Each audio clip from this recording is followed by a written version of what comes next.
Good morning, friends. We have Trey Reid here from Arkansas Game and Fish. I'm meteorologist Tracy Beene, and we're talking a little bit about some deadlines here. So tell me all about it.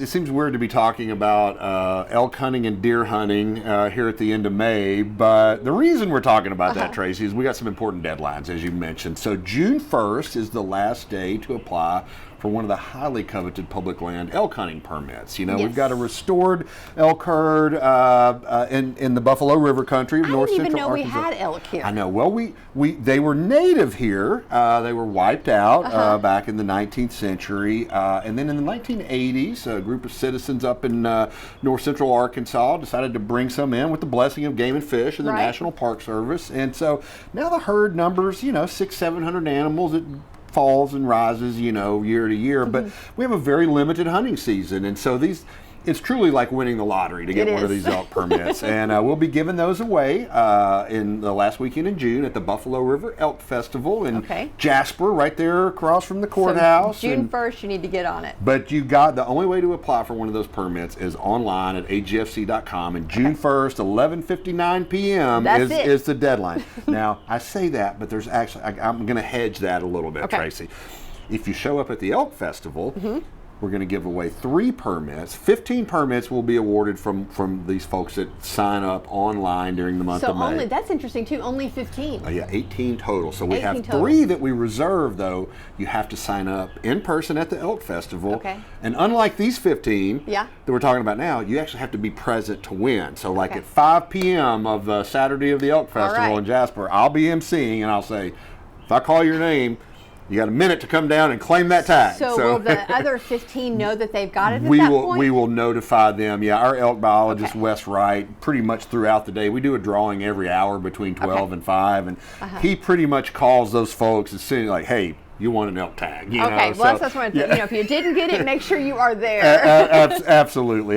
So, and a lot of people do that. A lot of people will put in for this on, at agfc.com during May, then they'll show up and sign up again for those 3 permits. Just in case. Yeah, kind of, again, hedging your bets a little bit.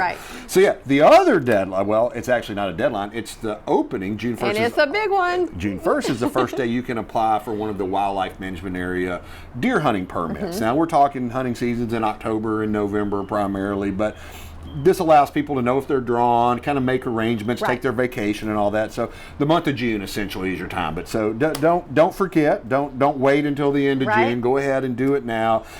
We have a list of all the areas, how many permits. We even sometimes have a spreadsheet on there that'll show you how many people applied for certain areas last year. So you can kind of maybe look, everybody knows the good spots, right? You've got your own good spot. Your naturally, that's where everybody wants to put their, permits in. But there's different kinds of hunts. There's alternative firearms. There's youth hunts. There's, regular modern gun hunts. So lots of different opportunities there. But at June 1st, that's when deadline for elk, first day for WMA deer permits. So we've talked about elk. We've talked about deer. Let's talk about some gators. Yeah, we just recently, I say we, in cooperation with several other southeastern states, we put out opened up a website called gatorwise.org. So GATORWISE.org. Sounds interesting in itself. Yeah, so look, we get a lot of calls, especially this time of year. You're a meteorologist, how much rain we've been getting. And when those bodies that we get so much rain, a lot of times that'll put some types of critters, it'll move them around.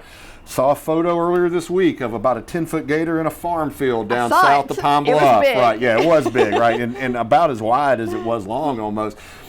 So we get a lot of calls like, what this GatorWise does is it's sort of an informational and educational website for folks who live in alligator country. Now look, we don't have the alligators in Arkansas like they do in, say, Louisiana or Florida, but we do have they're a part of the ecosystem. They were like elk, they were wiped out, and throughout the mid-20th century, Game and Fish worked with Louisiana to get them restored because they serve a function, They can control other animal populations. So not all gators are nuisance. They're not all nuisance, and that's really the key message. Like, look, if you've got a swimming pool and you live down in the delta of southeast Arkansas, we'll come, or somebody, Trey will come. No, not me.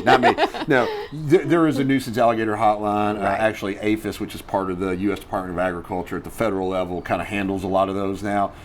They'll do that, right? But just because you see an alligator doesn't make it a nuisance alligator. But there's tips in there like precautions, Right, just to be aware. Just to be aware, most of the time gators are going to be terribly scared of you. They, the key messages are don't feed them, don't condition them to come to an area by feeding them.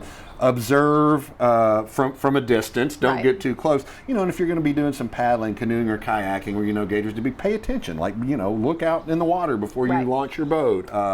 Things like that. Keep your pets on a leash, if you live in gator country. So, look, it's all about coexisting with wildlife, and I think this is a really great website for folks, especially in southeastern and southwestern Arkansas, where our greater concentrations of alligators are. Yeah, because I feel like that's a new conversation we've been having. It is. Anytime, look, we have an alligator hunting season, Right. And matter of fact, the deadline or the first day to apply for those is June 15th, so a couple more weeks away. Talk about that maybe next week or the week after, but, that is one way to control populations. But, we have this conversation about bears we've been having, right? As bears have expanded their range in Arkansas, which is a good thing because they belong here, Right. Humans removed them or reduced their numbers over the, 19th and 20th century. So same thing with gators. They serve a function, a role in the ecosystem. They're not, sure, they are to be respected, but we don't have to just live in fear of them. Right. All right. Well, that sounds amazing. Well, there's a lot to talk about, a lot to look into. Again, you can go to that Gator Wise, and also you can check Arkansas Game and Fish. Thank you so much, Trey. Thanks, Tracy. Good All to right. see I was you. happy to be here for Hayden, and he'll be back with you next time. But again, enjoy Arkansas and all it has to offer.